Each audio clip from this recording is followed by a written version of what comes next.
No a my sa teraz presúvame do Žiliny. Prišla k nám riaditeľka regionálneho centra autizmu v Žiline, pani Beata Matušáková. Pekný podvečer, vitajte. Dobrý večer, ďakujem za pozvanie. Sme veľmi radi, že ste prišli a naozaj to pozvanie nebolo náhodné, pretože vaše regionálne centrum práve oslavuje 10 rokov svojho vzniku. Čo to pre vás znamená?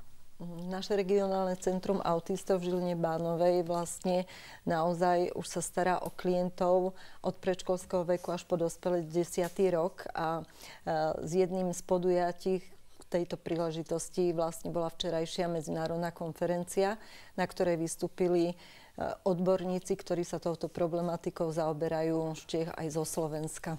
A ste pripravili niečo pre vašich klientov, asi ich takto môžem nazvať. Pocítili aj oni, že teda oslavujete 10. narodeniny? My sme mali taký slávnostný začiatok školského roka s tým, že teda naozaj tie deti mali také príjemné prostredie, také trošku netypické ako v bežných školách, aj čo sa týka počtu detí v triedách, že maximálne 4 deti a majú tam jedného špeciálneho pedagóga, jedného asistenta. Tak myslím si, že veľmi sa tešili. Práve teraz vidíme ilustračné zábery zo včerajšej medzinárodnej konferencie. O čom to bolo? Prečo je dobré, že sa takáto konferencia deje? Aké sú tie výstupy vlastne z nej?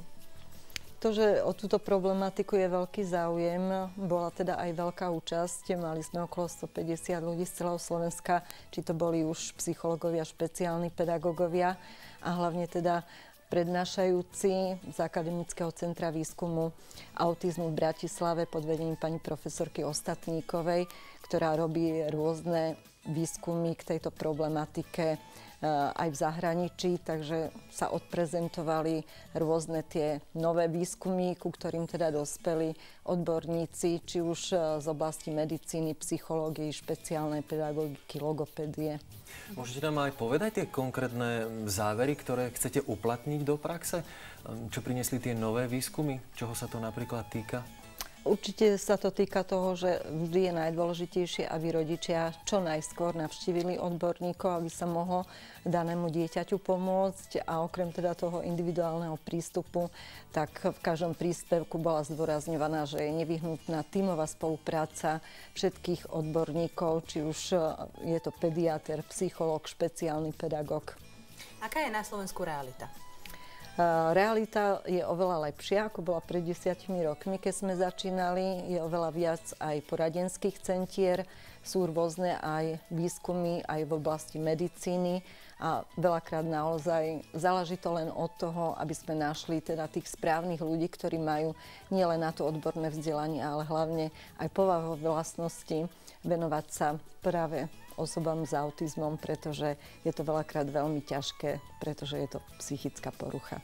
Je porovnateľná kvalita našich služieb s tými v zahraničí, keď máme na mysli práve autistov, trebárs v západnej Európe? Určite v niektorých oblastiach máme ešte veľké rezervy, hlavne tá prepojenosť aj s tou medicínskou oblasťou. Na úrovni špeciálnych pedagógov, psychológov, logopédov je u nás naozaj veľmi dobrá starostlivosť.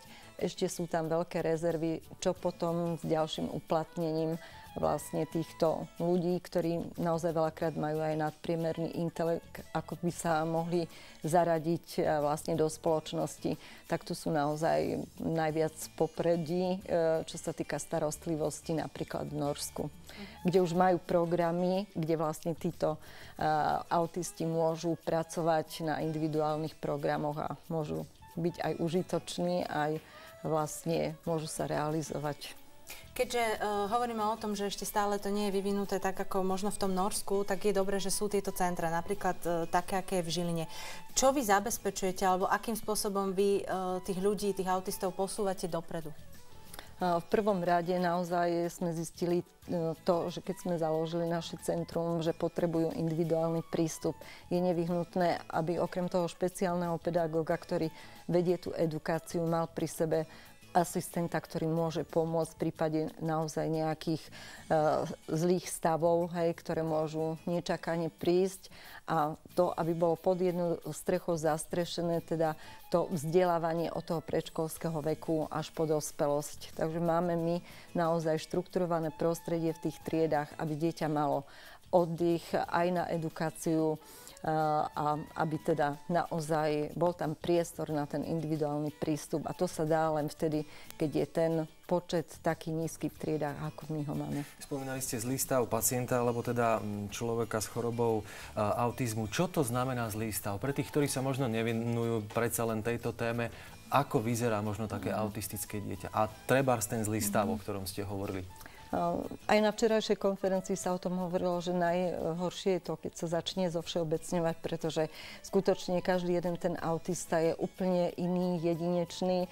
Nedajú sa na neho našiť presne tie isté nejaké kritériá. Okrem toho, že ich spája teda to najpodstatnejšie, že veľakrát majú najväčší problém s komunikáciou a so sociálnou interakciou. Takže veľakrát, aj keď ten intelekt je v norme, ale nechápu tie sociálne vzťahy a to, že tá komunikácia viazne veľakrát vôbec nekomunikujú verbálne, alebo keď komunikujú, tak naozaj tak selektívne a niektorí teda vôbec verbálne nerozumejú Áno, reči. to regionálne centrum autistov v Žiline je rozvinuté, patrí medzi tie popredné centrá, ale podľa toho, čo hovoríte, že potrebujú individuálny prístup, tak asi je treba veľa takýchto centier na Slovensku. Je ich dostatok? Sú regionálne rozložené po celom Slovensku?